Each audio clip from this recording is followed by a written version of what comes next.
আজকে আমি শেয়ার করব বাঘারি দিয়ে কীভাবে গরুর মাংস ঝোল করে রান্না করতে হয় সেই রেসিপি। সবাই দেখতে থাকুন। আসসালামু আলাইকুম। দেশ এবং দেশের বাইরে যে যেখান থেকে আমার ভিডিওটি দেখছেন, আশা করছি সবাই ভালো আছেন। আলহামদুলিল্লাহ, আমরাও সবাই ভালো আছি। আজকে আপনাদের সঙ্গে শেয়ার করব কিভাবে বাঘারি মাংস রান্না করা হয়।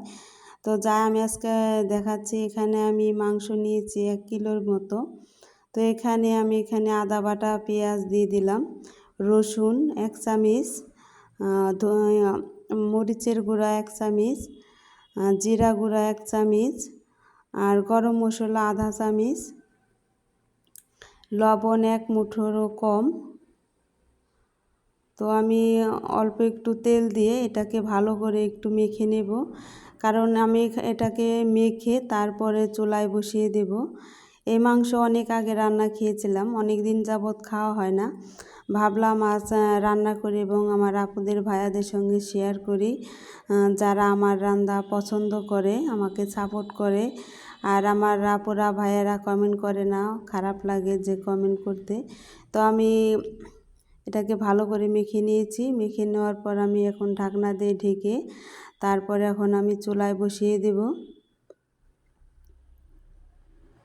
এটা যত ভালো মাখানো হবে তো ততটাই টেস্ট হবে। আমি এর জন্য ভালো করে অনেকক্ষণ ধরে মেখে নিয়েছি। ভাববেন না যে অল্প একটু মাখিয়ে নিয়েছি। মাখতে মাখতে দেখবেন একটা পানি বের হয় মাংসর থেকে।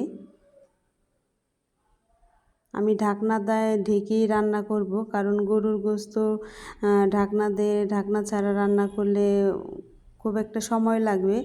তো এর জন্য আমি ঢাকনা দিয়ে ঢেকেই রান্না করব।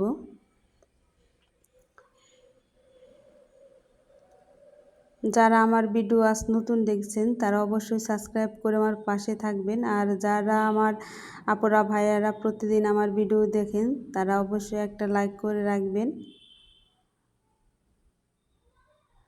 কারণ আমি তেমন একটা ভিডিও ছাড়তে পারি না। অনেক সময় ধরে ভিডিও করতে হয়, এর জন্য ছাড়া হয় না। আর আমি অন্য কাজে অনেক ব্যস্ত থাকি। তো আমার আপুরা যদি আমার প্রতিদিন ভিডিও দেখতে চান তাহলে অবশ্যই কিন্তু নতুন নতুন রেসিপি দেখতে চান অবশ্যই কিন্তু কমেন্ট করে জানাবেন। আর এখানে দেখেন আমার অনেকগুলো সবজি গাছ হয়েছে, তো সেটাও আপনাদের সঙ্গে শেয়ার করলাম। আর দেখেন এদিকে আমার মাংসটাও প্রায় কষানো হয়ে গেছে। তো আমি এখানে আলুগুলো দিয়ে দিচ্ছি। আমার এখানে দেশি আলু ছিল, তাই আমি এটাকে সুন্দর করে ছিলে নিয়েছি।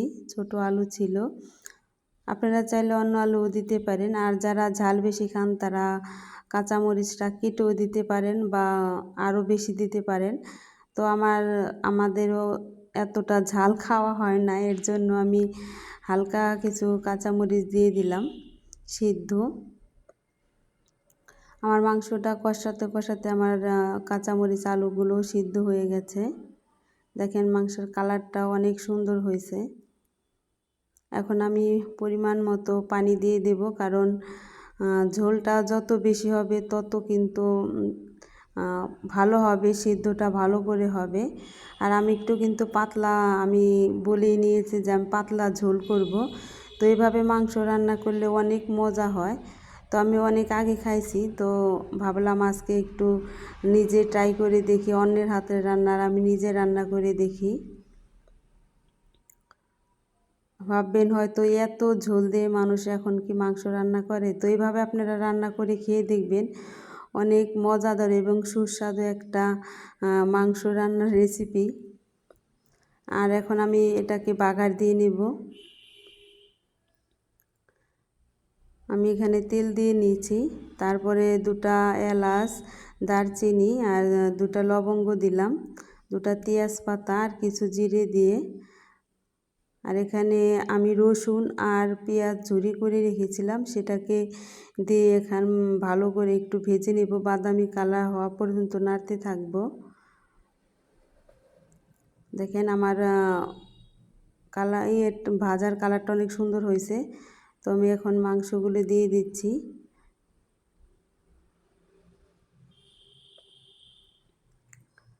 ভাববেন না ঝোল এত বেশি রয়েছে, তো আমি এখানে বাগার দিয়ে কিছুক্ষণ চুলায় ঢাকনা দিয়ে ঢেকে রাখবো। আর একটু জিরে গুঁড়ো দিয়ে দিলাম। এতটাও পাতলা থাকবে না, আমি চুলায় বসিয়ে রাখলেই মাংসটার সাথে ওই ঝোলটাও উঠে যাবে। তো আমি ঢাকনাতে রেখে চলে যাচ্ছি। চলুন এখন দেখা হবে খাবার সময়। তো এখন খাবার বসে গেছি, কারণ দুপুর হয়ে গেছে। দুপুরে যদি এমন খাবার হয় তাহলে সবাই হাত চেটে পুটে খাবে, অনেক মজার খাবার। তো এখানে আমি মেয়েকে খাবার দিয়ে দিচ্ছি। আমি বেগুন ভাজি করে নিয়েছি, একটা লেবু দিব আর দুটা শসা। দেখেন মাংসের কালারটা কিন্তু অনেক সুন্দর হয়েছে। আর এটা যত ঝোল নিয়ে খেতে অনেক ভালো লাগে। যারা আমার মতো ঝোল খেতে পছন্দ করেন তারা অবশ্যই কিন্তু কমেন্ট করে জানাবেন। আর দেখেন মাংসটা খুব সুন্দর গলেছে।